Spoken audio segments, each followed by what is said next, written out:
Kala ko, tutungtong ako ng 60 o 40. Hindi pala. Dito pala, graduate na. Hindi wala. Ano? Then I heard a voice from heaven say, "Rise, blessed are the dead who die in the Lord from now on. Yes, says the Spirit, they will rest from their labor, for their deeds will follow them." Napakahalaga po ng pananampalatayang ito na ating pinabibilangan. Ang layunin ng sulat ng Aklat ni Solomon ay ang pagtuturo ng kahalagahan ng buhay ng tao at ang pagtuturing na walang kabuluhan ang lahat ng mga bagay-bagay sa ilalim ng araw kung wala ang Diyos. Pag wala ito, walang saysayan lahat. Makamit mo man ang buong sanlibutan. Ang mga salaysay ng mangangaral o ng guro ay nagpapakita ng kapighatian sa lupa at walang katapusang paghahanap ng kaligayahan ng tao sa mga makamundong bagay. Pagka laging ganon, nakasentro tayo sa ganon, nako, delikado po. Hindi mo matatagpuan yung contentment, yung happiness. Nakalimutan ng tao na siya ay mamamatay dahil sa kanyang pagkalibang sa buhay. Binibigyan ng pahiwatig ang mga Kristiyano na tingnan ang mundo sa pananaw ng isang tao na ubod ng yaman. Bagamat napakatalino si Solomon, ay nagtangka na hanapin ang kahulugan ng buhay sa mga panandaliang bagay. Natalino yan, di po ba? Mayaman. Pero ba't hindi siya masaya? Kasi lumakad siya nung una na hindi niya kasama ang Diyos. Natutunan ko, sabi ni Solomon, na nagtangka akong hanapin ang kahulugan ng buhay. Ito pala yung nawawala. Ang Diyos pala sa buhay ng tao. Karamihan ng mga makamundong kasiyahan ay sinaliksik ng mga ngaral. Ngunit wala sa mga ito ang nagbigay sa kanya ng kasiyahan. So yung conclusion sa 12:13 ng dulo ng Ecclesiastes, ito ang wakas ng bagay, lahat ay narinig. Ikaw ay matakot sa Diyos at sundin mo ang kanyang mga utos, sapagkat ito ang buong katungkulan ng tao. Yun, ba't pala tayo nandito? Meron tayong tungkulin sa Diyos. Ano po? Na ano raw? Matakot at sundin ang kanyang utos. Bakit? 12:14. Sapagkat dadalhin ng Diyos ang bawat gawa sa kahatulan. May judgment. Pati ng bawat kubling bagay. Maging ito'y mabuti o maging ito'y masama. Ano man ang ginawa ng katawang lupa na yan, Diyos ang nakakaalam. Hahatulan niya yan. Ano? Kung ano ang ginawa ng katawang lupa na yan. Now all has been heard. Here is the conclusions of the matter. Fear God and keep His commandments, for this is the duty of all mankind. For God will bring every deed into judgment, including every hidden thing. Yan, mga secret. Whether it is good or evil. Maging mabuti man daw yan o masama. Ito, ang ending na sinasabi ni Solomon. Matakot sa Diyos at sundin ang kanyang utos, sapagkat ito ang buong katungkulan ng tao. Kaya pala tayo nandito. Sa totoo lang, kung wala po ang mga Kristiyano, ay wala na. Tapos na tong planet Earth na to. Bakit? Wala naman tumatawag sa Diyos eh. Kaya magpasalamat sila sa mga Kristiyano. Dahil lagi tayong tumatawag sa Diyos. Humihingi tayo ng awa, kaawaan mo kami. Yung mga panalangin natin, hindi naman para sa atin lang. Kaawaan mo kami, Panginoon. Kung walang tumatawag sa Diyos, tapos na yung planet Earth na yan. Bakit? Ang daming masama eh.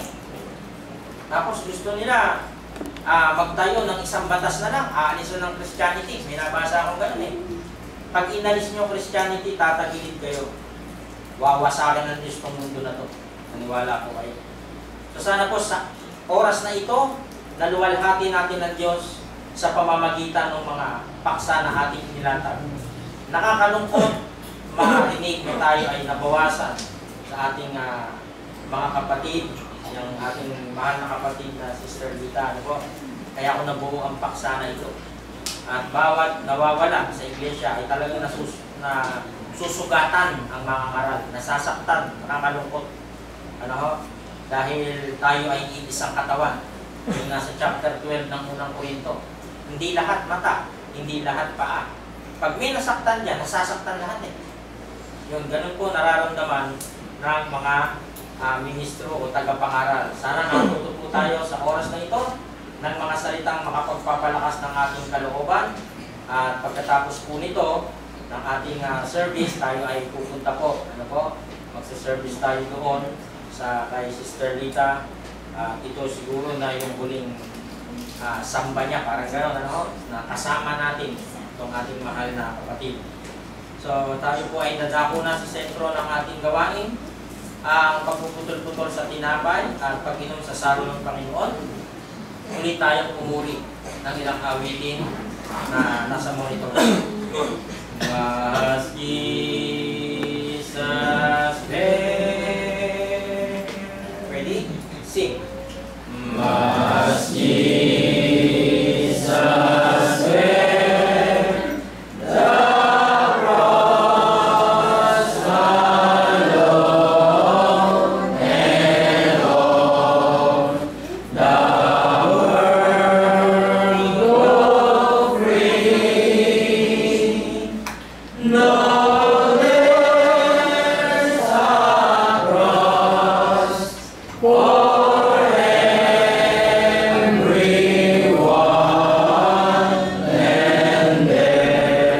me. The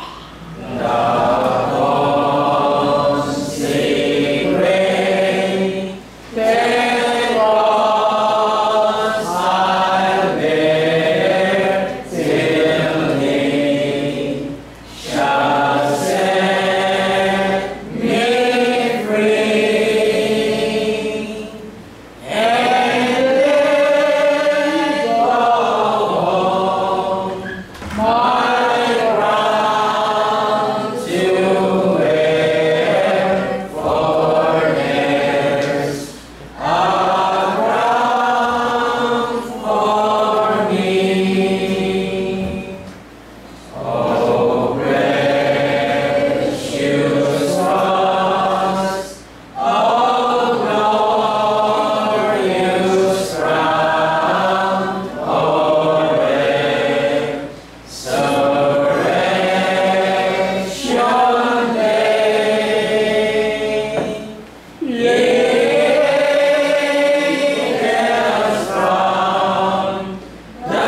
Angels from the stars come down, and bear my soul away. Kapatid na amigo.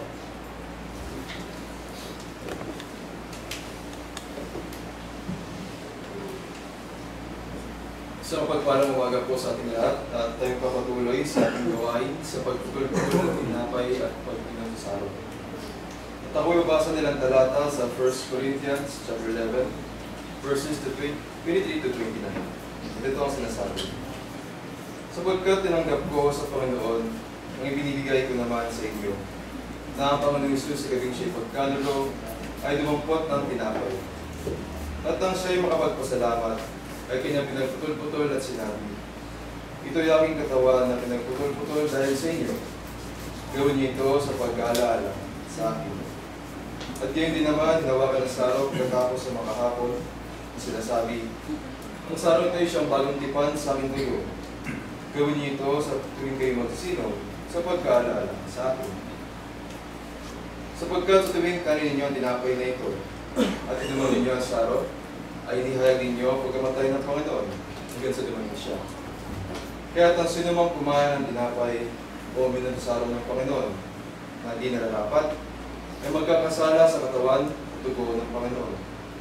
Datapwat siya sa ating ng tao ang kanyang sarili, at saka kumain ng tinapay at uminom sa saro. Sapagkat ang kumakain at uminom ay kumakain at uminom ng hatol sa kanyang sarili, kung hindi niya kinikilala ang katawan ng Panginoon.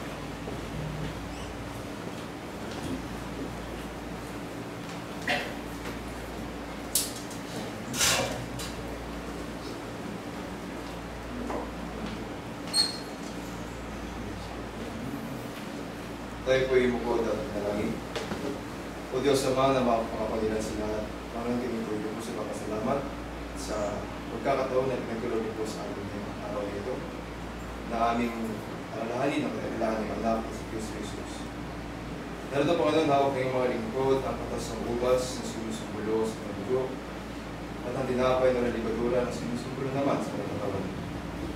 Mga Panginoon, ang ibasasan niyo po ang mga bagay dito, at ang bawat isa po sa amin na tatanggap. Naway pagkaroon niyo po sa amin ang kapatawaran sa mga pagkakasala, hindi na ininigil kami sa iyong harapan, Panginoon. Hindi kami pinapasalamat sa lahat. Ito po aming sinasama ng palangin. Sa ngalan po na yung anak na si Kristo sa ang